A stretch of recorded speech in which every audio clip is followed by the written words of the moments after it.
Good morning, నమస్కారం, ఆదాబ్. నా topic ఏంటంటే ఇంటర్నల్ ప్రమోషన్స్. చాలా కాలం నుంచి ఏమనుకుంటున్నాం అంటే మేము మా మ్యాన్ క్యాండియన్స్నే ప్రమోట్ చేయాలనుకుంటున్నాం. దానివల్ల ప్రయోజనం ఏంటంటే కల్చర్ సేమ్గా ఉంటుంది. కల్చర్ అంటే అర్థం ఏంటంటే వాళ్ళు మ్యాన్ కైండ్ యొక్క మైండ్ సెట్ని అర్థం చేసుకుంటారు. ఒక మెషినరీ ఉంటుంది, అది ఒక రకంగా పనిచేస్తుంది. ఆ పని చేసే పద్ధతిని ఏదైతే అర్థం చేసుకుంటామో దాన్ని మైండ్ సెట్ అంటాం. ఫర్ ఎగ్జాంపుల్, ఇప్పుడు ఎలక్ట్రిక్ కార్ ఉందనుకోండి, దాంట్లో పెట్రోల్ కానీ పోస్తే అది స్టార్ట్ అవ్వదు. బేసిక్గా మా ఇంటెన్షన్స్ అనేవి ఆ విధంగా ఉంటాయి. కాకపోతే ప్రాబ్లం ఎక్కడొస్తుందంటే చాలా మందికి వాళ్ళ అప్రహెన్షన్స్ అనేవి ఉంటాయి. వాళ్ళకంటూ కొన్ని భయాలు ఉంటాయి, అప్రహెన్షన్స్ ఉంటాయి. అయితే గమనించింది ఏంటంటే ఫ్లెక్సిబుల్గా ఉండేవారు ఎవరైతే ఉంటారో వాళ్ళే ఎక్కువగా ముందడిగేస్తారు. ఒక కుర్రాడు మెడికల్ ర్యాప్గా మీరట్లో జాయిన్ అయ్యాడు అనుకుందాం. అతనికి లక్నోలో ఒక ఆపర్చునిటీ లభిస్తుంది, అతను వెళ్ళిపోతాడు. అతనికి వేరొక డివిజన్లో ఆపర్చునిటీ లభిస్తుంది, పూణేలో, అక్కడికి వెళ్ళిపోతాడు. మూడోదేమో అతనికి బెంగళూరులో దొరుకుతుంది, వెళ్ళిపోతాడు. కేవలం 10-15 ఏళ్ల సమయంలో అతను ఏ పోస్టుకు చేరుకుంటాడంటే 3rd లైన్ 4th లైన్ మేనేజర్కి. అటువంటి వ్యక్తికి వేర్వేరు స్టేట్స్ యొక్క వేర్వేరు డివిజన్స్ యొక్క అనుభవం లభిస్తుంది. ఆ వ్యక్తి యొక్క ఫ్లెక్సిబిలిటీని చూసి, అతని మెచ్యూరిటీని చూసి, అతని సక్సెస్ ట్రాక్ రికార్డ్ని చూసి అతనికి పెద్ద మేనేజర్ అయ్యేందుకు అవకాశాలు ఎక్కువగా ఉంటాయి. NSM, marketing manager, general manager కూడా వాళ్ళే అవుతారు. ఎలా అవుతారు?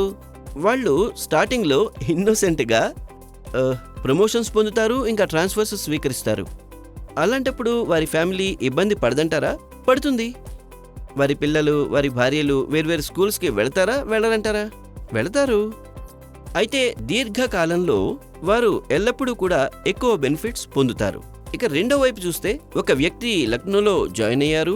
ఆయన అంటారు, లేదు సార్, మీరు నన్ను ప్రమోట్ చేయాలనుకుంటే నన్ను లక్నోలోనే ప్రమోట్ చేయండి. నేను వేరొక డివిజన్లోకి వెళ్ళాలనుకోవట్లేదు, నేను ఇక్కడే హ్యాపీగా ఉన్నాను. దాంతోపాటు ఎన్నో సాకులు చెబుతుంటారు. నేను సాకులు అని అనను, నాకు ఫ్యామిలీ ఉంది, వైఫ్ ఉంది, నా పేరెంట్స్ పెద్దవాళ్ళు అయిపోయారు, నేను వెళ్ళలేను అని. కానీ 15-20 సంవత్సరాల తర్వాత ఈ ఇద్దరు వ్యక్తులు, అంటే ఫ్లెక్సిబుల్గా ఉన్నతను అలాగే లక్నోలో ఉన్నతను కూడా ఒకేసారి ట్రైనింగ్ తీసుకున్నారు. 20 ఏళ్ల తర్వాత ఈ ఫ్లెక్సిబుల్గా ఉన్నాడే అతను అవుతాడు జనరల్ మేనేజర్, హెడ్ ఆఫీస్కి వస్తాడు, ఇండియా మొత్తం హ్యాండిల్ చేస్తాడు. రెండో వ్యక్తి ఫ్లెక్సిబుల్గా లేకుండా రిజిడ్గా ఉన్నాడు కదా, లక్నోలోనే ఉండాలనుకున్నాడు. అతను ఇప్పటికీ కూడా ఒక ఫస్ట్ లైన్లోనూ మ్యాక్సిమం సెకండ్ లైన్లోనూ పనిచేస్తున్నాడు. ఇప్పుడు అతను రిపోర్ట్ చేస్తాడు తన పాత కొలీగ్కి. అతనికి బాధ అనిపిస్తుంది, డెస్పరేట్ అయిపోతాడు. అనుకుంటాడు, ఏంటి ఇలా జరిగింది సార్, నాకు అవకాశాలు లభించలేదు. నేను మీకు ఫ్లెక్సిబుల్గా ఇంకా రిజిడ్గా ఉండడం వల్ల కలిగే అడ్వాంటేజెస్ చెప్తున్నాను. కుదిరితే మీరు ఇవాళ సాక్రిఫైస్ చేయండి, మీకు తర్వాత బెనిఫిట్స్ లభిస్తాయి. దాన్ని దృష్టిలో ఉంచుకుని మేము ప్రతి ఒక్కరి గురించి నిరంతరంగా మాట్లాడుతుంటాం. మీకు కనుక ప్రమోట్ అయ్యేందుకు అవకాశం కానీ లభిస్తే దాన్ని తీసుకోండి. కంపెనీ మీకు మీ 2 సంవత్సరాల ఇన్సెంటివ్స్కి గ్యారంటీ ఇస్తుంది, అవి మీకు లభిస్తాయి. లభించకపోతే 3 ఏళ్లకి ఇస్తారు. మేమందుకు చాలా ఫ్లెక్సిబుల్గా ఉంటాం. మ్యాన్కైండ్ని మించినటువంటి ఫ్లెక్సిబుల్గా ఉండే కంపెనీ లేదు. మా సొంత వారి కోసం మేము చాలా ఫ్లెక్సిబుల్గా ఉంటాం. నా నంబర్ 1 రికమెండేషన్ ఏంటంటే, మీరు వెళ్ళండి, అందిపుచ్చుకోండి. అవకాశాలు మళ్ళీ మళ్ళీ లభించవు. చెప్పుకోవడానికి కొంతమంది అంటారు మీరు బయట వాళ్ళని తీసుకుంటున్నారని. ఏం చేస్తాం, తప్పదు కదా. మరి ఇప్పుడు మన వాళ్ళే తమ స్టేట్ లోపల వేరే డివిజన్లోకి వెళ్ళడానికి భయపడతారు. లేదు సార్, చాలా ఇబ్బంది అవుతుంది పని చేయడానికని. సార్, మీరు కష్టమైన పని చేయండి, కంపెనీ మీకు తోడుగా ఉంటుంది, కంపెనీ మీకు ఎప్పుడూ సపోర్ట్ చేస్తుంది. నేను కొన్ని విషయాల గురించి మాట్లాడాలనుకుంటున్నా. మీరు ఫస్ట్ లైన్ మేనేజర్ లేదా సెకండ్ లైన్ మేనేజర్ అయిన తరువాత అయినప్పుడు మీరు ఒక విషయం అర్థం చేసుకోవాలి, మిమ్మల్ని ఫస్ట్ లైన్లోనూ సెకండ్ లైన్లోనూ కూడా సక్సెస్ఫుల్ చేసేది ఏమిటి అని. నంబర్ 1, మీకు డాటాని రీడ్ చేయడం వచ్చి ఉండాలి. Because data reading, data understanding కనుక మీకు రాకపోతే మీకు ఆ హెడ్ క్వార్టర్కి సంబంధించిన ఇంటెలిజెన్స్ ఉండదు. కారణం ఏంటంటే, ఒక మెడికల్ ర్యాప్ హెడ్ క్వార్టర్లో 25 రోజులు పనిచేస్తాడు. మీరు కానీ ఫస్ట్ లైన్ మేనేజర్ అయితే మీరు 5 రోజులు పనిచేస్తారు. ఈ 5 రోజుల్లో మీరు ఎంతో వాల్యూని చేకూర్చాల్సి ఉంటుంది. అప్పుడే మీరు హెడ్ క్వార్టర్లో ప్రెజెంట్గా లేని మిగతా 20 రోజులకి వారు మిమ్మల్ని గుర్తుంచుకోవాలి, మీరు వారికి కొంత నేర్పించాలి, మీరు వారిని ఇంప్రెస్ చేయగలగాలి. మీరు సాలిడ్గా ప్రొఫెషనల్ అయినందువల్ల వారు మిమ్మల్ని గౌరవించాలి. అప్పటికొచ్చి మీరు సక్సెస్ఫుల్ అవుతారు. అందుకోసం మీకు డాటా రీడింగ్ వచ్చి ఉండాలి. ఒక ర్యాప్గా మనకు నచ్చని విషయం ఏదైనా ఉందంటే అది డాటానే. ఆలోచించండి, మీరు పై పోస్టుకు వెళుతున్న కొద్దీ కూడా మీ లైఫ్లో అత్యంత ఇంపార్టెంట్ అయింది డాటా. కాబట్టి నా రికమెండేషన్ డాటా రీడింగ్. ఇప్పుడు నేను డాటా రీడింగ్ అంటే ఏం చేయాలో తెలియజేస్తాను. 7 పాయింట్స్. నంబర్ 1 పాయింట్, ఏ ఏరియాలో పనిచేయడానికి వెళ్తున్నాడో ఆ ఏరియాలో ఆ కుర్రాడి కవరేజ్ ఏంటి, అతను 100% డాక్టర్స్ని కలుస్తున్నాడా లేదా. Number 2, missing calls. 2 సార్లు డాక్టర్ని కలవాల్సింది ఒకసారి కలిశాడు లేదా కలవలేదు. నంబర్ 3, ఎక్కడైనా ఏదైనా టేబుల్ టాప్ యాక్టివిటీ కానీ జరిగితే అది జరిగిందా లేదా. నంబర్ 4, ఇది చాలా ఇంపార్టెంట్, అది డాక్టర్స్ అందరూ అందుబాటులో ఉన్నారా లేరా. తర్వాత నెంబర్ 5వ దానికి వస్తే ఏంటంటే కొత్త ప్రోడక్ట్స్ యొక్క సేల్ ఏ విధంగా ఉన్నది. ఎవరైనా సరే వారు కొత్త ప్రోడక్ట్ అమ్ముతుంటే వేరే రకమైనటువంటి రెస్పెక్ట్ ఖచ్చితంగా కనిపించాలి. ఎందుకంటే పాత ప్రోడక్ట్స్ అమ్ముడవడానికి వేరు కారణాలు ఉండొచ్చు.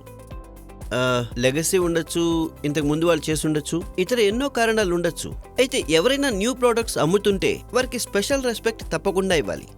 ఇప్పుడు మెరిటోక్రసీ విషయానికి వస్తే మీరు ర్యాంకింగ్ చేసినప్పుడు వీరు నెంబర్ 1, వీరు నెంబర్ 2, కొత్త ప్రోడక్ట్స్ అందులో చాలా గొప్ప పాత్రను పోషిస్తాయి. చివరి 2 పాయింట్స్, వారి ప్రొడక్టివిటీ ఏంటి, వారి గ్రోత్ ఏంటి. ఈ 7 పాయింట్స్ మీరు గుర్తుంచుకోండి అంతే. ఈ data that really does all the trick. వీటిలో నుంచి 5 పాయింట్లు ఏంటంటే ప్రాసెస్ గురించి, మిగతా 2 పాయింట్లు రిజల్ట్స్ గురించి అన్నమాట. అంతే. ఇప్పుడు ఈ వీడియోని మీ ఇంట్లో మీ పిల్లలు చూస్తున్నారు, మీ భార్య చూస్తున్నారు. వాళ్ళు ఖచ్చితంగా దీని ప్రాముఖ్యతను అర్థం చేసుకుంటారు. తన భర్తకి, తన తండ్రికి, కొడుక్కి తల్లి చూస్తున్నట్లయితే వాళ్ళకి చెప్పాలి అభివృద్ధి చెందేందుకు అవకాశాలు పదే రావు అని. That's my request. అది ఫస్ట్ లైన్ పోస్ట్ అయినా కావచ్చు, సెకండ్ లైన్ పోస్ట్ అయినా కావచ్చు. సెకండ్ లైన్ పోస్టులు కూడా చాలానే ఉంటాయి. వి జస్ట్ వాంట్ సమ్హౌ మ్యాన్కైండ్లో మ్యాన్కైండియన్సే ప్రమోట్ అవ్వాలి. అందుకు మీ కోఆపరేషన్ అవసరం. మేము ఒక విషయంలో ప్రామిస్ చేస్తున్నాం, if you take this plunge, మీరు కనుక ఇందులోకి దూకితే, ఇనిషియేటివ్ తీసుకుంటే మ్యాన్కైండ్ మిమ్మల్ని సపోర్ట్ చేస్తుంది, అలాగే మిమ్మల్ని ట్రైన్ చేస్తుంది. మరొక విషయం, నేను డాటా సైడ్ గురించి మాట్లాడాలనుకుంటున్నా. మీరు ఎదుగుతున్న కొద్దీ డాటాలో ముఖ్యమైన విషయం పదవీ సోపాన క్రమంలో పై భాగం. అత్యంత ముఖ్యమైన విషయం అదేంటంటే హైజీన్ని చెక్ చేయడం.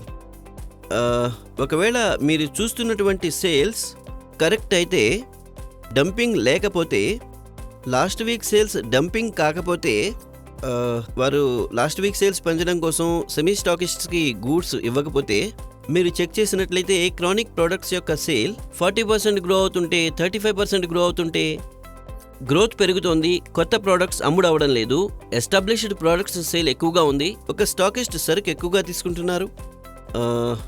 అది తప్పు కదా. దానికి బదులు డాటా హైజీన్ని చెక్ చేయడం కోసం మనం చెక్ చేయాల్సింది ఏంటంటే, మీ కొత్త ప్రోడక్ట్ అమ్ముడవుతుందా, దాన్ని ఎంతమంది డాక్టర్స్ రాస్తున్నారు. ఒకరు రాస్తున్నారా? ఓకే. ఎక్కువ మంది రాస్తుంటే వెరీ గుడ్. డేటా హైజీన్ అనేది చాలా ఇంపార్టెంట్ పాత్ర పోషిస్తుంది. మీరు డాటా రీడింగ్ చేసినప్పుడు మీకు హెడ్ క్వార్టర్ యొక్క హైజీన్ గురించి తెలుస్తుంది. మీరు ఒక సెకండ్ లైన్ మేనేజర్ అనుకుంటే, మీకు 25 మంది రిపోర్ట్ చేస్తున్నారు, 20 మంది రిపోర్ట్ చేస్తున్నారు.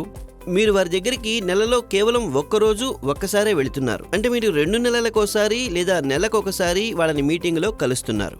ఒకరోజు పనిలో లేదా నెలకి 2 నెలలకోసారి మీటింగ్లో మీరు గమనించవచ్చు, ఒక ఆర్ఎంగా, ఒక జెడ్ఎంగా వారి గురించి మొత్తం సమాచారం, అలాగే రైట్ పాయింట్ మాట్లాడడం ద్వారా వారితో మాట్లాడడానికి మీకు 1 గంట సమయం ఉండొచ్చు. ఒక సీనియర్ మేనేజర్గా అది మీ పొజిషన్ని సాలిడిఫై చేస్తుంది. ఇది చాలా ఇంపార్టెంట్ విషయం. మీకు డాటాలో ఇంట్రెస్ట్ ఏర్పడినప్పుడే ఇది మీకు వస్తుంది. ఒక ఎగ్జాంపుల్ చూద్దాం. మీరు ఎప్పుడైనా డాటా రీడింగ్ చేసినప్పుడు మీకు ఎప్పుడైనా ఏదైనా విషయం తప్పుగా అనిపిస్తే చాలాసార్లు జనం కంప్లైంట్ చేస్తుంటారు. సార్ ఆయన ఇలా మాట్లాడారు, సార్ ఆయన చాలా రూడ్ అండి, సార్ ఆయన అరిచారు, సార్ ఆయన నన్ను ఇన్సల్ట్ చేశారండి. ఈ రకమైనటువంటి మెయిల్స్ మాకు వస్తూ ఉంటాయి. కొన్నిసార్లు మేము హెడ్ ఆఫీసులో ఉన్న సీనియర్ మేనేజర్స్కి కాల్ చేస్తుంటాం. వాళ్ళు హెడ్ ఆఫీస్కి వచ్చినప్పుడు నన్ను అడుగుతూ ఉంటారు, అసలు అలా ఎందుకు జరుగుతోంది? అప్పుడు ఆ సీనియర్ మేనేజర్ మమ్మల్ని అడుగుతారు, సార్ మీరు చెప్పండి, అతని కవరేజ్ సరిగ్గా లేకపోతే నేను కేకలేనా? సార్ అతను మీటింగ్లోకి డైరీ నింపుకొని రాలేదు, నేను అతన్ని ఏమనద్దా? సార్ అతను కీ డాక్టర్స్ని కలవడం లేదు, అప్పుడు నేను కేకలేద్దా? సార్ టీటీఆర్ డిస్ట్రిబ్యూట్ చేయలేదు, ఏమనద్దా? మీరు అన్నీ చేయండి. ఇప్పుడు ప్రశ్న ఏంటంటే, మీరేం మాట్లాడాలనుకున్నా మీకు మాట్లాడే పద్ధతి తెలిసి ఉండాలి. ఇది బ్లాక్, ఇది వైట్, అది అందరికీ తెలుసు.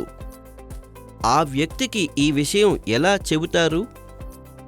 మొదటి విషయం ఎలా చెబుతారంటే, ఏ పదాలను ఉపయోగించాలి, వాట్ వర్డ్స్ యూ యూజ్. రెండవది బేసికల్లీ ఏంటంటే, ఎక్కడ చెబుతారు, మీటింగ్లోనా, సెపరేట్గానా? నంబర్ 3, ఏ ఇంటెన్షన్లో చెబుతారు, ఏ బాడీ లాంగ్వేజ్తో చెబుతారు, ఏ టోన్లో చెబుతారు. అది ముఖ్యమైన పాత్ర పోషిస్తుంది. మీరు చాలా సర్కాస్టిక్గా చెప్తారా, కఠినంగా చెబుతారా, రూడ్గా చెప్తారా, మీరు తప్పు పదాలు ఉపయోగిస్తారా? అప్పుడు ఆ వ్యక్తి ఆ వర్డ్స్ని పిక్ చేసుకుని మీకు అవే చెబుతాడు. ఇక మరో పక్కన మీరు ఒక పద్ధతిగా తెలివిగా చెబితే, మీకు ఈ విషయం తెలిసి ఉండాలి, ఎప్పుడు ఏ విషయం చెప్పకుండా ఉండాలో. మనకు ఎన్నో విషయాలు తెలుసు, ఇది మాట్లాడాలి, ఇది మాట్లాడకూడదని. అయితే ఎక్కడ మాట్లాడకూడదో అది కూడా ముఖ్య పాత్ర పోషిస్తుంది. అయితే ప్రతి వ్యక్తికి కూడా నేను చెప్పేది ఏమిటంటే, first line, second line, third line, please ఆలోచించండి. ఆ వ్యక్తి యొక్క రిక్వైర్మెంట్ ఏమిటి, వారు మీకు ఏం చెబుతున్నారు, వారి డేటా ఏమంటోంది. మరొక విషయం ఉంది, దాన్ని బిహేవియరల్ డేటా అని అంటాం. మీటింగ్లో అతను ఏం చెప్పాడు, పనిచేసేటప్పుడు అతను ఏం చెప్పాడు, అది కూడా కీలక పాత్ర పోషిస్తుంది. మీరు అతని రికార్డ్ మెయింటైన్ చేసి అతనికి చెప్తే, ఇదిగో చూడు, నువ్వు నాకు 6 నెలల క్రితం, ఏడాది క్రితం, ఏడాదిన్నర క్రితం ఈ విషయం చెప్పావు, ఈ తేదీని చెప్పావు, ఈ విషయం చెప్పావు అని నువ్వు మళ్ళీ అబద్ధం ఆడుతున్నావు. Then that really makes you a strong manager. ఏమాత్రం కటువుగా మాట్లాడకుండా పొలైట్గా, ఖచ్చితంగా మీరు చెప్పాలనుకున్న విషయం చెబితే అప్పుడు వారు మిమ్మల్ని లైట్గా తీసుకోరు. కాబట్టి ప్రతి ఒక్కరికి నా రిక్వెస్ట్ ఏంటంటే, ఇవన్నీ కూడా చాలా సింపుల్ విషయాలు. మీకు గొప్ప గొప్ప మెకానిజం ఏం అవసరం లేదు, గొప్ప గొప్ప మాటలు అవసరం లేదు. మీరు సింపుల్గా మాట్లాడితే చాలు. కామన్ సెన్స్ ఉండాలంతే. మీరు కామన్ సెన్స్ ఉపయోగిస్తే మీరు ఖచ్చితంగా సక్సెస్ అవుతారు. Last not the least, manager కావాలనుకునే ప్రతి ఒక్కరికి నేను ఇచ్చే అడ్వైజ్ ఏంటంటే, సెకండ్ లైన్ విషయంలో చాలా తేలికైన విషయం వాళ్ళ ర్యాప్స్ను మందలించడం. కానీ సెకండ్ లైన్ వారి ఫస్ట్ లైన్ అంటే వారి ఇమీడియట్ జూనియర్ ఉన్నారు కదా, వాళ్ళని ఛాలెంజ్ చేయరు, వాళ్ళని మందలించరు, వాళ్ళని క్రిటికల్గా అనలైజ్ చేయలేకపోతారు. ఆ విధంగా ఉండకూడదు. So please make it A point. మీరు ఆలోచించండి, ర్యాప్ ఏది చేసినా ఫస్ట్ లైన్ వారికి ఏ విధంగా వివరిస్తారో, అర్థమయ్యేలా చెప్తారో అదే చేస్తారు. కాబట్టి మీ ఫస్ట్ లైన్ మీద నిశ్చితంగా దృష్టి పెట్టండి. మరోసారి అందరికీ కూడా నా రిక్వెస్ట్ ఏంటంటే, మీకు ఈరోజు అవకాశం లభిస్తోంది, ప్రమోషన్ అందుకోండి. ఎవరికి తెలుసు మీరు ఎక్కడికి చేరుకుంటారో. I wish you all the best, good luck and have a great year ahead. All the best, bye bye, see you.